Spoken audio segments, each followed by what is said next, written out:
প্রিয় প্রত্যুষা পরিবার, প্রথমেই সকলকে ইংরেজি শুভ নববর্ষের আন্তরিক শুভেচ্ছা ও অভিনন্দন জানিয়ে কিছু বলছি এবারের সান্ধ্য আসরের বিষয়টি নিয়ে। পত্র সাহিত্য কি নিছক সাহিত্য চর্চা? পত্র সাহিত্য একটি সাহিত্য, এটি নিছক নয়। প্রতিনিয়ত আমরা যা করি এবং বলি তা লিপিবদ্ধ করলেই ইতিহাসের ঐতিহ্য যা সংস্কৃতি বিষয়ক প্রতিবেদন রূপে প্রকাশ পায় এবং তা সাহিত্য রূপে আমরা পেয়ে থাকি। সাহিত্য হচ্ছে কাব্যশাস্ত্র বা রসরচনা। আমরা যে আলোচনাই করে থাকি তাতে কোনো না কোনো রস নিয়ত রয়েছে, আর পত্রে রসে টয়টম্ব। এই পত্রের অপেক্ষায় কি না থেকেছে। রাজা রানী থেকে শুরু করে সাধারণ ছেলে মেয়ে প্রত্যেকে। আগের দিনে রাজা রানীরা পায়রার সাহায্যে পত্র আদান প্রদান করতেন। প্রথমে পত্র ডাক হরকরা অর্থাৎ মানুষের দ্বারা পাঠানো হতো। এই পত্র পৌঁছাতে বেশ বিলম্ব হতো। সম্রাট শেরশাহ মাত্র 5 বছরের রাজত্বে এই দেশের জন্যে অনেক কিছু করেছেন। তার মধ্যে ডাক ব্যবস্থা দ্রুত করার পরিপ্রেক্ষিতে ঘোড়ার সাহায্য নিয়েছেন। পত্র পিপাসু অনেকেই ছিলেন। একজন পত্র প্রেরক পত্রের অপেক্ষায় থাকতেন কোন রসবিন্যাসে পত্রটি পাবেন। তাতে সাহিত্যচর্চা থাকতো বলেই তাদের ওই প্রচেষ্টা। স্বামী বিবেকানন্দ যে সমস্ত বিদেশের বক্তৃতা বিদেশে দিতেন এবং পত্ররূপে পাঠাতেন তা আজ সাহিত্যের আসনে স্থান করে নিয়েছে। দৈনিক পত্রিকা পত্রের সমন্বয়ে গঠিত, যে সাহিত্য ইতিহাস বহন করে চলেছে। এই সাহিত্য সত্য অবলম্বনে রচিত হয়েছে, অতীত ও বর্তমান অবস্থা সম্পর্কে জানান দিয়ে থাকে। আর আমাদের প্রত্যুষা এবং প্রত্যুষা পরিবার এই পত্র সাহিত্যের একনিষ্ঠ নিদর্শন বলি। নমস্কার। সুভাষচন্দ্র বিশ্বাস, শিলিগুড়ি।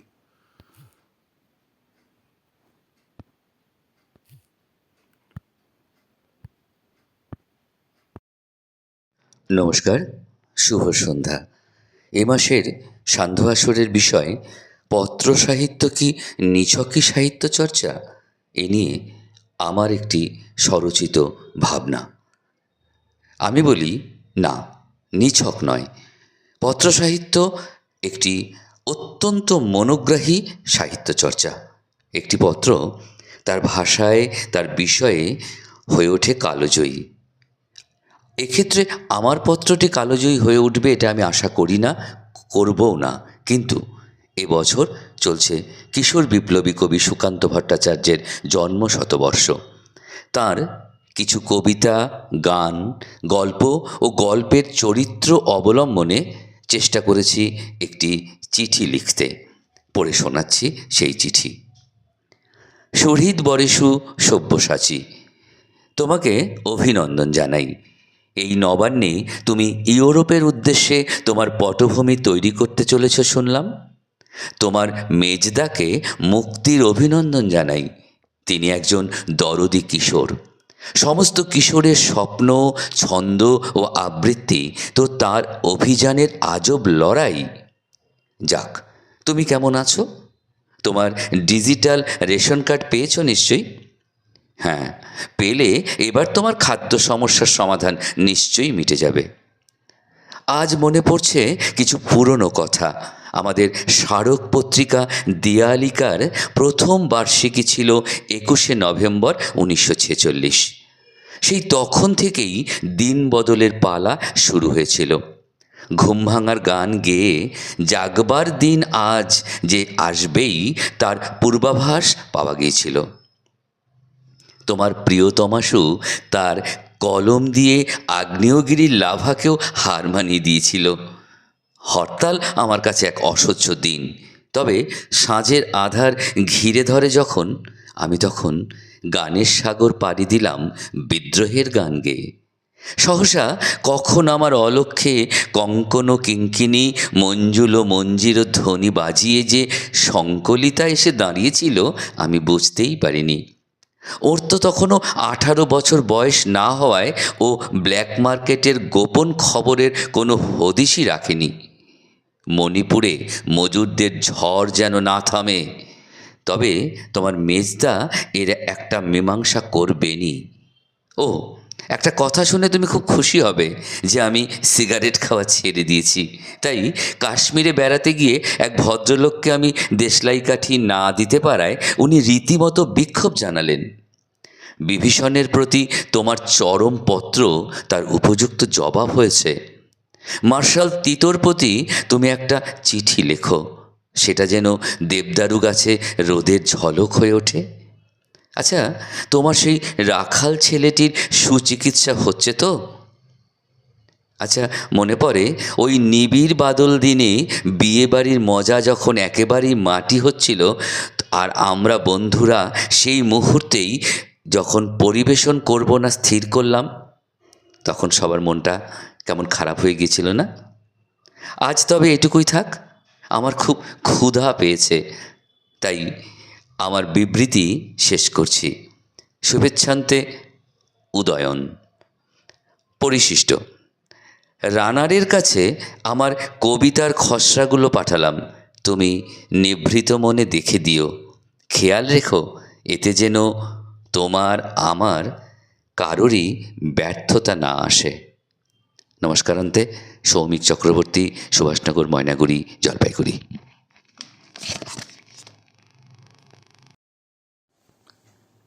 নমস্কার, শুভ সন্ধ্যা।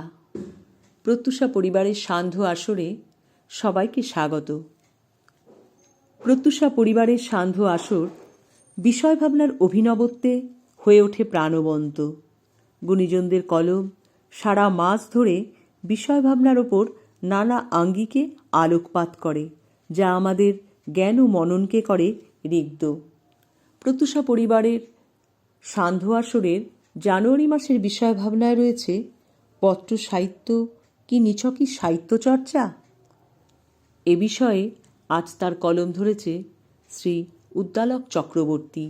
সে লিখছে, প্রিয় প্রত্যুষা পরিবার, প্রাচীন কাল হতেই পারিবারিক জীবন হতে সমরাঙ্গনের ক্ষেত্র অবধি সর্বত্রই সংবাদ বিনিময়ের মাধ্যম পত্র বা চিঠি। সুসংবাদ বা দুঃসংবাদ সকল প্রকার বার্তাই পত্র দ্বারা ছড়িয়ে পড়ে মানব গৃহ হতে গৃহের অঙ্গনে। তবে পত্র কেবলই বার্তা আদান প্রদানের মাধ্যম নয়, মানব মনের গূঢ় আবেগের বহিঃপ্রকাশের ক্ষেত্রও বটে। মানুষ অবলীলাক্রমে নিজ ভাবনাকে পত্রের মর্মে লিপিবদ্ধ করে, কিন্তু আধুনিক ব্যস্ততাময় জীবন এবং মুঠোফোনের প্রাবল্যে পত্র তার স্থান ও গুরুত্ব হারিয়ে ফেলছে ক্রমশ। পরিবর্তে ইমেল ও হোয়াটসঅ্যাপের যান্ত্রিক সর্বস্বতা ক্রমে ম্লান করে দিচ্ছে আমাদের ভাষা বন্ধন শৈলী ও তার মাধুর্যকে। পত্র সর্বদা যে ব্যক্তিগত ভাবনার বিনিময় ঘটায় তা নয়। কখনো কখনো লেখকের ভাবনা, চিন্তনের গঠন তথা তার বোধ পত্রকে করে তোলে সাহিত্য রসমণ্ডিত ও জীবনদর্শী। কালিদাস রচিত কাব্যে যক্ষের সংবাদ প্রেরণ যেমন ব্যক্তিগত সীমানা ত্যাগ করে উন্নীত হয়েছে সর্বজনীন প্রেমিক সত্তায়, তেমনি বহু পত্র এমনি ব্যক্তিগত পরিসর অতিক্রম করে বিশ্বজনীন হয়ে উঠেছে। বিশ্বকবি রবীন্দ্রনাথ ঠাকুরের ছিন্ন পত্রাবলী কেবল কাকা ভাইজির পত্রেই সীমাবদ্ধ থাকেনি। তা দার্শনিক, কবিভাবনা ও এক কবির প্রকৃতি প্রেমের উজ্জ্বল নিদর্শন হয়ে উঠেছে। প্রাক্তন প্রধানমন্ত্রী জওহরলাল নেহেরু তার কন্যা ইন্দিরাকে যে পত্রগুলি কারাবাসকালীন রচনা করে প্রেরণ করেছেন, তা শুধু পিতা কন্যার কথোপকথনই নয়, তা ভারতের ঐতিহাসিক ও বিশ্ব ইতিহাসের এক দলিল রূপে উপস্থাপিত হয়ে রয়েছে চিরকাল। মার্কিন যুক্তরাষ্ট্রের রাষ্ট্রপতি আব্রাহাম লিঙ্কন তার পুত্রকে প্রেরিত চিঠিগুলি পিতা পুত্রের পত্রালাপই নয়, তা যেন সর্বকালীন পিতৃস্নেহের ও সন্তানকে সঠিক জীবনাদর্শন গড়ে তোলার প্রয়াসরূপেও খ্যাত হয়ে রয়েছে।